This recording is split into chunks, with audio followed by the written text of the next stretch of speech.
আচ্ছা, আপনাদের সবার প্রত্যেকটা সকাল কি একইভাবে শুরু হয়? আমার তো হয় না, কারণ আমার তো রাতটাই এক এক দিন এক একভাবে যায়। আমার যেহেতু ছেলে প্রত্যেক দিন রাত্রেবেলা সজাগ থাকে, কান্নাকাটি করে, ঘুমাতে চায় না, যতক্ষণ খেলবে সে ততক্ষণ শান্ত। তাকে যখন ঘুম পাড়াতে যাব তখনই তার যুদ্ধ শুরু হয়ে যায়। তো এই কারণে আমার 5টায়ও ঘুমানো লাগে, সকাল 7টায়ও ঘুমানো লাগে। তো এই কারণে আমার ওঠার রুটিনটাও ঠিক থাকে না, আর আমার সকালের রুটিনটাও ঠিক থাকে না। তো আজকে আমি সকালবেলা হইতেছে রুটি সেকতেছিলাম, কারণ আমি তার আগের দিন রাত্রেবেলা রুটি বেলে রাখছি। তো তারপরে হইতেছে আমি বিরিয়ানি রান্না করতে চলে আসছি গরুর গোশের। এটা হইতেছে আম্মুর খাইতে ইচ্ছা করছিল। আমার শাশুড়ি আম্মু অনেক অসুস্থ, সবাই অনেক দোয়া করবেন আম্মুর জন্য। তো আম্মুই আমাকে দেখায় দিতেছিল কীভাবে রান্না করতে হবে। তো আমি 4 পদের মশলা বেটে নিয়েছিলাম ফার্স্টে, দেন হইতেছে গোশটা বসাই দিছিলাম, আর ওইখানে হইতেছে পোলাওর চাল নিয়ে নিয়েছিলাম। তো এখানে গোশটা প্রায় কষানো হইতেছিল, চুলায় বসানো ছিল। আর আমি আর আগে কখনো রান্না করি নাই, তো আম্মুকে বললাম যে আম্মু দেখায় দেখ আমি রান্না করে ফেলি। তো তারপরে আমি আফিকে গোসল করালাম ওটা বসাই দিয়ে, আমি আর রিয়াদ। তারপরে হইতেছে আফিকে এখানে চুজ করাচ্ছিলাম যে তুমি কোনটা পড়তে চাও। আমি হুট করেই কোনো একটা কাজ করে ফেলি না, যেমন আফিকে ড্রেস আপ পরানোর ব্যাপারে হোক বা কোথাও কোনো কিছু করানোর ব্যাপারে হোক। আমি এটা ওর কাছ থেকে জানতে চাই, বা আমি এটা ওকে বোঝাতে চাই যে চুজ করার যে ব্যাপারটা ও যেন ছোটোবেলা থেকে বুঝতে পারে বা নিজের পছন্দ যেন প্রকাশ করতে পারে।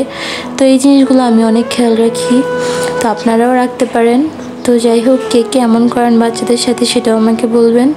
তো আমি আমার ছেলেকে সবসময় এমনটা করে থাকি। তো এখানে ওর গোসল শেষ হয়ে গেছিলো, আর তার খাওয়া দাওয়ার টাইম হয়ে গেছিলো দুপুরে। আমি ওর খাওয়া দাওয়াটা কখনো দেখাই না, কারণ কি ওর এমনিতেই কয়েকদিন পর পর নজর লেগে যায়, অসুস্থ হয়ে যায়। দেখছেন কি পরিমাণে শুকায় গেছে। এই ড্রেস পরা আরও ভিডিও আছে ওর ফেসবুকে, যেগুলো এমন ছিল না, কিন্তু এখন শুকায় যাওয়ার কারণে এমন হয়ে গেছে। তো ওকে বলছিলাম আমাদের একটু হাই দাও। তো যাই হোক, তারপরে আমি আবার রান্নাঘরে চলে আসি। আমি এসে দেখলাম যে গোশে একটা কালার চলে আসছে সুন্দর একটা, আর গোশগুলোও সেদ্ধ হয়ে গেছে। তারপরে আমি আরেকটা পাতিলে তেল বসাই দিলাম, আর তেলের মধ্যে পোলাওর চাল দিয়ে দিয়েছিলাম।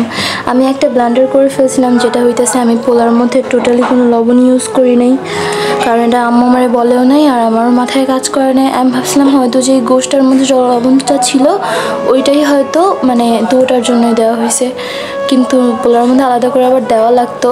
তো তারপর রিয়াদকে বললাম যে তুমি একটু আমার ক্যামেরাম্যান হয়ে যাও আর আমাকে একটু ভিডিও করে দাও। দেন হইতেছে একটু লাড়াচাড়া দিতেছিলাম, এটাকে হইতেছে ভাজা লাগে আর কি চালটাকে, এটা আপনারা সবাই জানবেন হয়তো। তো আমার হাত ব্যথা হয়ে যাচ্ছিলো, দেন রিয়াদ বললো যে দাও আমার কাছে দাও, আমি ভেজে দিই। তারপর রিয়াদও আমাকে একটু হেল্প করলো অনেকক্ষণ।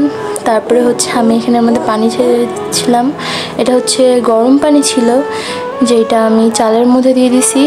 আর এই চালটাতেই পুরো বিরিয়ানিটা সেদ্ধ হয়ে যাবে, পোলাওটা। আর তারপরে এক্সট্রা আর কোনো পানি দেওয়া লাগবে না, এই পানিতেই হয়ে যাবে পুরো বিরিয়ানি রান্না।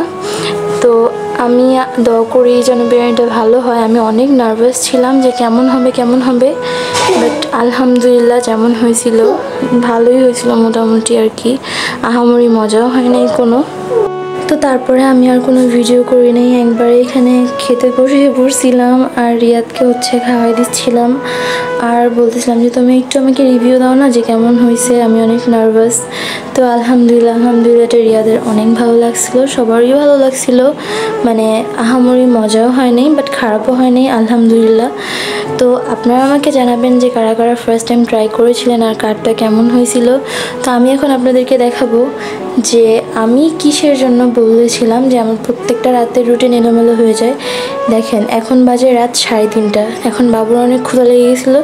দেন আমি নিজেও জানি না যে রিয়াদের পাশে কী করতেছে। দেখলাম যে রিয়াদ আমাদের 3 জনের জন্য চা বানাইছে, আমি, রিয়াদ আর রাহুল, আর বাবুর জন্য সাবু রান্না করছে। আমি বললাম যে তুমি আমাকে একবার ডাকতে তো পারতা। তো যাই হোক, এভাবেই যায় আমাদের প্রতিটা দিন। আল্লাহ হাফেজ, সবাই ভালো থাকবেন।